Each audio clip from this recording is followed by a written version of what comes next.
Welcome to CodeRef. As I was going through Awwwards for my next video inspiration, I came across this site that got sight of the day, and the animation on it is just insane. As soon as you land on the site, you're greeted with this 3D layout of images arranged in space. As you scroll, the images rotate in a circular motion, like they are placed on an invisible ring. And on top of that, when you move your cursor up and down, the whole scene shifts slightly, adding a nice sense of depth. So I started recreating this using GSAP and React.js, and after some iterations, here is my version. As you can see, the images are arranged in a similar 3D circular layout, and as you scroll, they rotate smoothly around that invisible ring, recreating the same core effect. I've also added a drag interaction, so you can click and slide to rotate the gallery yourself, giving you more control over the movement. And on top of that, you can even adjust the rotation speed to fine-tune how fast or slow the animation feels. If you like these types of animations, make sure to like the video, and if you want to see more content like this, consider subscribing. Now that we've seen the effect, let's jump into the code and start building it. Before starting the code, we first import the packages, GSAP, use GSAP, and Observer. Observer helps us detect interactions like scroll and drag, which we'll use to control the animation. And then we register them. Here in app.jsx, I've just imported the carousel component, where all of our main animation logic lives. Now here, we create a main section and assign it a ref called containerref. We'll declare this a bit later. For styling, we're just setting it to take the full screen height and width, center everything using flex, add a grab cursor, hide any overflow, and keep the background white. Also, we add a perspective of 1200 pixels. This helps create that 3D depth effect for the animation. Inside this, we create another div with a relative class and assign it a ref called CarouselRef. We set its transform to rotate x 0 degrees and enable preserve 3D, so all the child elements maintain their 3D positioning. And inside this div, we'll be rendering all the images dynamically. For the images, I've stored them in an assets file, imported them and organized them into an array, so we can easily map and render them.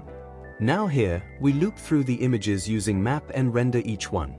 Each image div gets a key, and we also assign a ref to it, storing all the elements inside images ref, so we can control them later with GSAP.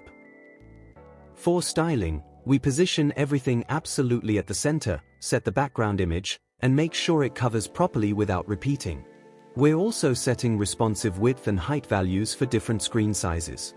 And in the inline styles, we define the background image, set a fallback background color, keep the transform origin at the center, and make sure the backface is visible for proper 3D rendering. Also, one small thing, I have used div instead of image tag here because the images weren't rendering properly with image in this 3D setup.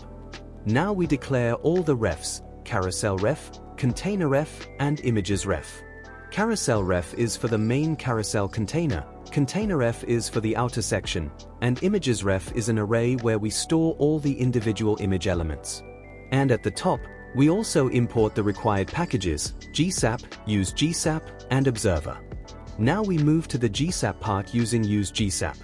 First, we get all the image elements from imagesRef, and also reference the container.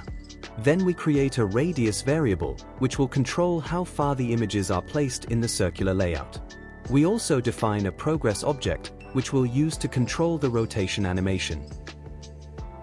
And then we create a function called updateRadius, where we adjust the radius based on the screen width, smaller for mobile, a bit larger for tablets, and highest for desktop screens. Then we call the updateRadius function once initially, and also add a resize event listener, so the radius updates automatically whenever the screen size changes. Now we create an observer instance and attach it to the carousel. We're listening for both wheel and pointer interactions, so this handles scroll as well as drag. When the user presses, we change the cursor to grabbing, and on release, we switch it back to grab. Then inside onChange, we detect the movement, For scroll, we use delta Y, and for drag, we use delta X. Based on that, we calculate a value and smoothly animate the progress using GSAP, which controls the rotation. Here, I'm using Power 2 out for the easing. If you try Power 2 in out, it doesn't feel as smooth or responsive for this kind of interaction. Now we set up a couple of variables, mouse Y to track the cursor movement, and current rotation to smoothly control the rotation. Then we create an animate function. Inside this, we smoothly update the rotation based on the mouse position, which gives that subtle tilt effect when you move the cursor up and down.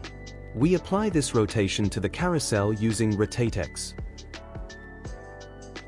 Then for each image, we calculate its position in the circular layout using some basic math. We use sine and cosine to position each image in 3D space, setting its X and Z position based on the radius. And finally, we apply the transform, centering the image, moving it in 3D space, and rotating it so it always faces forward. Now we use GSAP's ticker to continuously run the animate function on every frame. Then we create a mouse move handler, where we track the cursor's vertical position relative to the screen.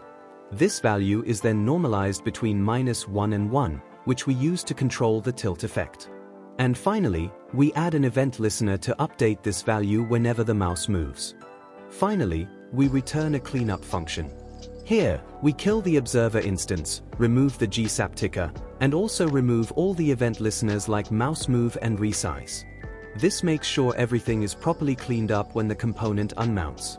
And we also pass container-F as the scope for use GSAP, so all the animations stay scoped within this component.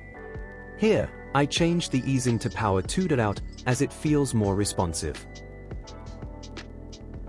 And here we have the final result. You can see the smooth circular rotation, the depth effect, and the added drag interaction, all coming together to create a really nice, interactive experience. This kind of animation can be used in portfolios, product showcases, or any modern website where you want to stand out. If you like these types of animations, make sure to like the video, and if you want more content like this, don't forget to subscribe. Thanks for watching, and I'll see you in the next one.